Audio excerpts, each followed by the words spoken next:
મળ્યું 100% 100% રિઝલ્ટ મળ્યું.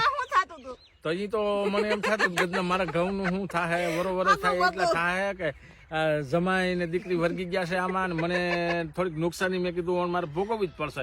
એક તો માંડવીના ચોમાસુ પાકમાં તો થોડીક નુકસાની થઈ હતી પણ મેં કીધું આ શિયાળુ પાકમાં નુકસાની થાય પણ શિયાળુ પાકમાં નુકસાની ન થાય એને બદલે અમુકનો ફાયદો થયો.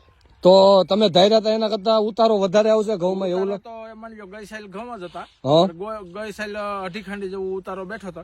ઓણ સાલ લગભગ મને એમ છે 3 ખાંડી માથે જાય એવું દેખાય છે. એવું છે એટલે મતલબમાં એસએમએલ કંપનીનું ટેકનોજેટ અને રામસાઈડ કંપનીનું ઓલવિન નાખ્યા પછીનું રિઝલ્ટ છે ને ત્યાં લગીને તો તમે 2.5 ખાંડી તે ઉતારાની ગણતરી રાખી હતી. 2 ખાંડી જ માની લો કે વર્ષો વર્ષ એક ને એક ભાગ વવાતો હોય શિયાળુ એટલે થોડુંક ઉત્પાદન ઘટતું જાય એવું છે. આપણે હવે જો એને 2.5 ખાંડી નો તોલ હાલતો હોય ને તો વીઘે 7 વીઘે એટલે 7 દૂન 14 અને અડધો બીજો એટલે એમ માનો ને 3.5 થાય એટલે 14 15 16 ને 17 18 ખાંડી એને